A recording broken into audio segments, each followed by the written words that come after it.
Hello YouTube, Gold Silver Strength here, and this will be a price action analysis discussing Disney stock, whether or not it is worth it to purchase Disney stock after tomorrow's market open. It's scheduled to open around a little over $123 per share after a great earnings report, but at the same time, is it still worth it to purchase that stock? In this video, we'll discuss just that. 123 puts Disney stock right around where this candle is, above the 9-day moving average.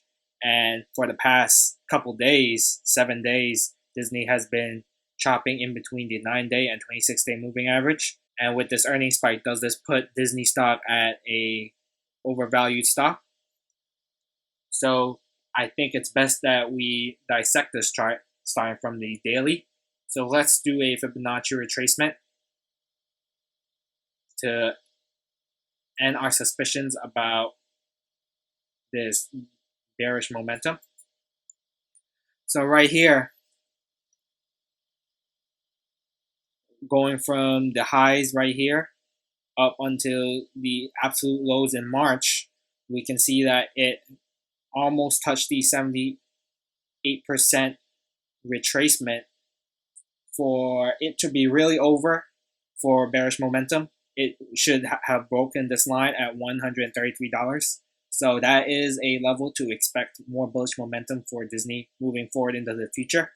But it just crossed over a 61% retracement, which is a very common bounce back for a lot of stock. And now it's chopping in between 50% and 61%.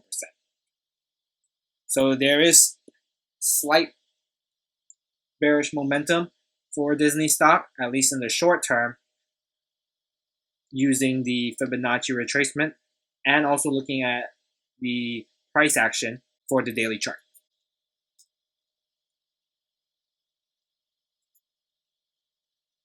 Now I think we should go over to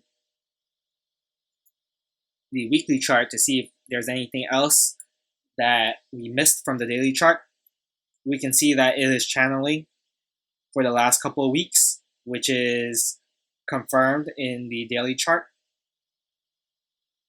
So nothing new from the weekly chart as of what's happening within the last 2 years. So let's get a long-term picture of Disney stock using a monthly chart, and we'll discuss the price action movements and see if there's any trends we see in the history so that we can forecast something or even be prepared for possible good prices when they hit support or sell them off when there hits a resistance. So going back until data was provided to us. Okay, right here. You can see massive bullish momentum going up all the way up to 1998. Then it formed a W wave. It looks like a W, but you can say it went down, came back up, went down, came back up, or chopped sideways, whatever really fits your criteria. But this is one of the most uncharacteristic W waves I've ever seen. So Disney formed a W wave in between 1998 and 2000. Then it crashed right back down. Let's see how much percentage this lost. It went from 43 all the way down to $13. So it lost more than 75% of its value. That's a big yikes. If you didn't look at the charts and how Disney stock moved into the 2010s, you'll see that it probably looked as though it spiked upward.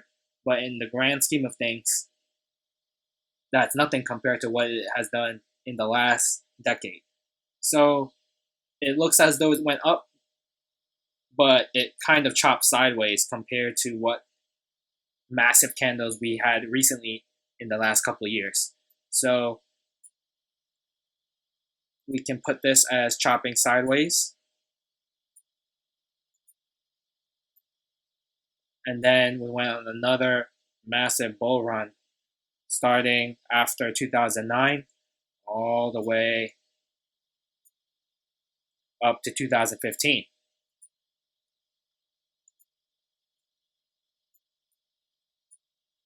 And then, funny enough, Disney again formed another W wave right here, and a second W wave right here.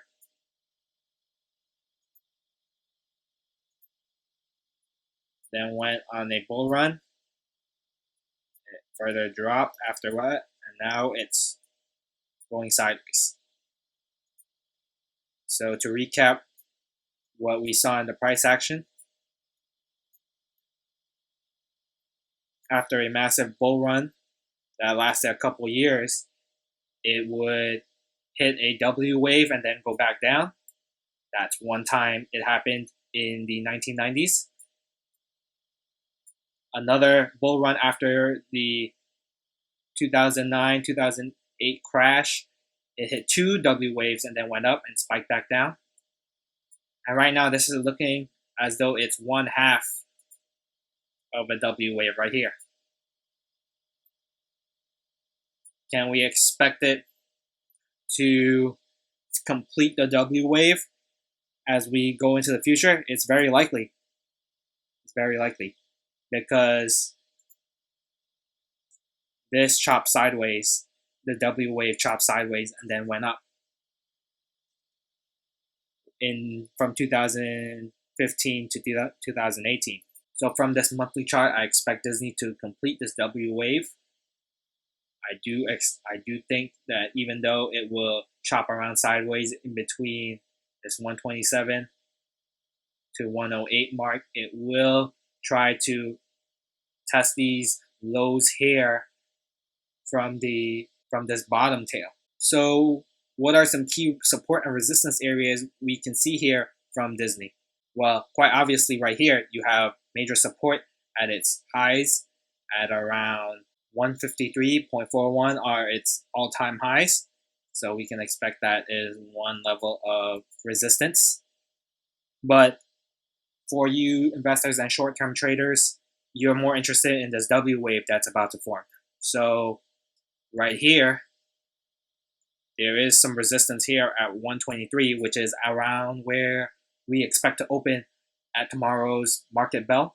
So be on the lookout for that. See what Disney is expected to do. We also have some resistance here. Some support here.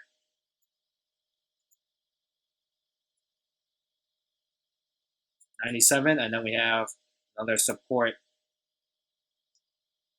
by these bottom tails